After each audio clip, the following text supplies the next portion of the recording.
В мае 2019 я впервые за 15 лет снова взял в руки карандаш. Вернее, это был не карандаш, а перо планшета, и не снова, до этого я его не держал. К черту, не получается красиво начать. Здравствуйте, дорогие друзья, меня зовут Сабур, и я не художник. 2 года назад я решил научиться с нуля рисовать, каждый день я документировал свои каляки, и сегодня хотел бы с вами поделиться. Но для начала я покажу результат, это будет честно, вы сможете сразу решить, смотреть ли видео до конца или нет. В феврале этого года я написал статью на DTF о первых 500 днях обучения. Многое будет повторять текст, так что вы можете прочитать статью или дослушать меня в этом ролике. Я рисовал 2 года, ежедневно тратя от 20 минут до 6 часов, смотрел видеоуроки, слушал лекции и читал книги. Прошел платные и бесплатные курсы, вот с чего я начал, а вот что я нарисовал пару недель назад. Самому себе я ставлю оценку за обучение удовлетворительно с минусом. Уверен, вы сможете гораздо лучше меня, но были обстоятельства, мне почти 30, женат, есть ребенок, основная работа и даже YouTube канал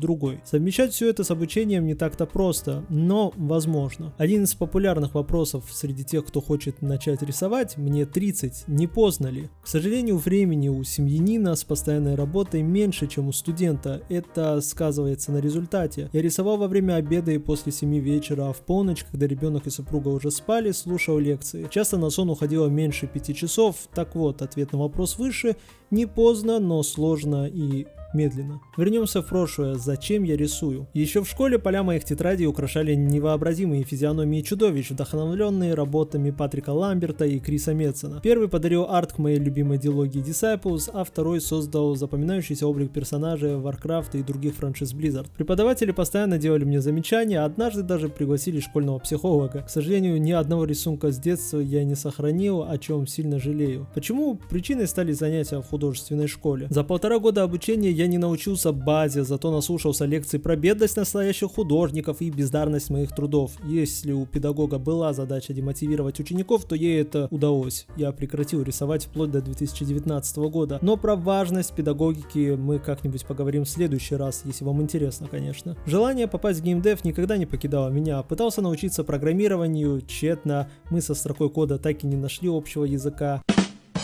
2 года назад я влюбился в тактическую RPG Battle Brothers. Вместе с игрой я получил цифровой артбук, где художник Пол Такс, я не произнесу правильно его фамилию, детально описывал процесс создания. Фактически Battle Brothers разработана 2 людьми, где первый полностью отвечал за код, а второй визуал. Кейс подстегнул меня вернуться к рисунку. Впервые я увидел смутное очертание себя в геймдеве. Купив графический планшет Hayon 1060p на Али, я рассказал о старте обучения подписчикам YouTube канала. Заранее знал, что среди 25 тысяч постоянных зрителей найдутся те, кто сможет помочь советом. Так и случилось, меня направляли несколько художников, которые пожелали остаться инкогнито. Спасибо вам огромное. Без советов, я уверен, не добился бы и трети сегодняшнего результата. И это важно. Фидбэк и менторство. Я создал профиль в Инстаграме, где ежедневно публиковал рисунки с записями обучения. Социальная сеть стала таким кнутом, который не позволял свернуть с пути. Сегодня в профиле порядка 400 записей, и каждый может проследить поэтапно мой прогресс. Стремление поделиться своими успехами и разочарованиями дисциплинировало заниматься. Первое время я не мог спокойно уснуть без поста с результатом,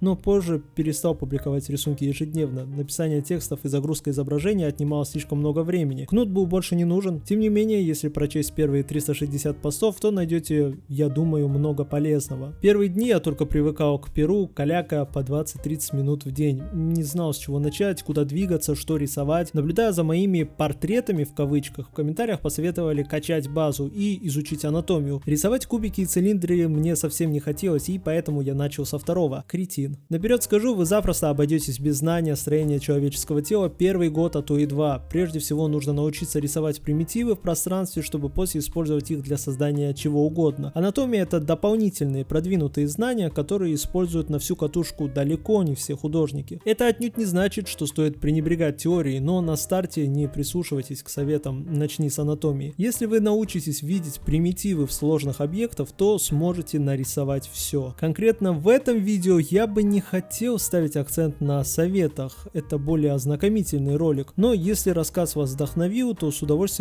я позже расскажу все полезное в отдельном видео. Тем не менее, если коротко, то я изучал анатомию через учебники, атласы и видеоуроки в YouTube. Мне повезло, и один из подписчиков поделился со мной разрозненными записями с курсов Скотта Итона. К сожалению, сейчас приобрести лекции невозможно, а достать весьма проблематично. Бесплатной альтернативой выделю курс Александра Рышкина на YouTube. Это просто море знаний и бесплатных. Здесь важно, я ни в коем случае не пытаюсь рекламировать курсы, книги, каналы и тем более планшеты. Ну, это логично, я создал канал только что. Вернемся к рассказу. Уже после лекции по анатомии я понял, что никуда не сдвинусь без ненавистных по художественной школе кувшинчиков. Сегодня в сети существуют десятки платных и бесплатных курсов по базе. Например, на канале Олега Торопыгина отличная серия лекций по основам рисунка, портрету, фигуре. Но мне больше понравился формат Андрея Самарина. Я наткнулся на его урок от академики в YouTube. Сейчас его на сайте этой школы уже нет. Купил курс с большой скидкой и, наконец, начал дружить с перспективой, построением и предметами в пространстве. Следующим шагом стали фигуры в движении. Тут помог бесплатный курс Проко в YouTube. Сегодня мое каждое занятие начинается с 20-минутной разминки. Я рисую 10 обнаженных поз с интервалом в 2 минуты на каждую или 4 позы по 5 минут. За это время уже успел отрисовать свыше 3000 фигур. Здорово выручает сайт quickposes.com. Последними занятиями стали фрагменты лекции Dynamic Sketching от Питера Хана и бесплатный интрокурс по скетчингу от Егора Гришина. Лекции и мастер-классы дополняют и где-то даже повторяют друг друга. Если бы я начал обучение с нуля, то после академики сразу бы взялся за изучение этих материалов. После курсов к Перу присоединился скетчбук. Сегодня я занимаюсь с карандашом и ручкой не меньше, чем с планшетом. Иногда пытаюсь совместить, переводя лайн-арт через сканер. Отдельной проблемой для меня навсегда останется цвет. К сожалению, я почти не различаю оттенки зеленого, красного, возможно, не понимаю другие цвета. Чтение книг, статей и просмотр лекций о теории не сильно помогли. Пока я читерю, беря референс, то есть пример чужой работы, выбираю что-то понравившееся по духу и пипеткой создаю палитру. Только недавно у меня появились некоторые сподвижки в покрасе, но пока очень неуверенные. Хотя бы понял, что нужно нажим убирать с пера, но об этом как-нибудь потом. После я начал анализировать работы выпускников арт-школ на ArtStation. В галерее находил пайплайн работ, связывался с художниками, и часть из них мне помогала разовым советом. Это здорово, на самом деле комьюнити профхудожников очень дружелюбное, и узнав о серьезности твоего хобби, они находят время для ответа. К сожалению, такой способ бесплатного обучения не лишен минусов. Во-первых, вас никто не подстегивает домашними заданиями, во-вторых, нет фидбэка. Частично проблему с последним вы можете решить, вступив в Discord канал с художниками. Например, такой есть у OU Studio, ArtNest. Кстати, основатель компании Вера Величко ведет YouTube канал с тонной полезного материала по CG. А на регулярных стримах можно посмотреть весь процесс создания иллюстрации, интерфейса, концепта и прочее. Конечно, это не все, кто мне помог в обучении. Были еще каналы на YouTube от CG Fish, Никиты Рожкова, CG Speak, Тимура Шевцова и множество других. В одном видео всего и не перечислить. На ближайшее время я уже наметил примерный план обучения. Прежде всего, не прекращать практиковаться. Анатомия сильно хромает, рендер похож на мазню, 3D-болванки пылятся, а визуальная библиотека пустая. Еще много чего предстоит. По правде, я готовился к этому ролику слишком долго и уже слегка перевалил за отметку в 2 года. Совсем слегка. Найти время на видео было не так просто, но я надеюсь, вы найдете что-то полезное. Возможно, мой ролик мотивирует вас начать или продолжить заниматься. Если у вас остались вопросы или вам интересно узнать подробнее про мое обучение, то напишите в комментариях. Постараюсь ответить или записать отдельный ролик. Ну а пока на этом все. Всем, кому понравилось видео, оставляйте комментарии, подписывайтесь на канал и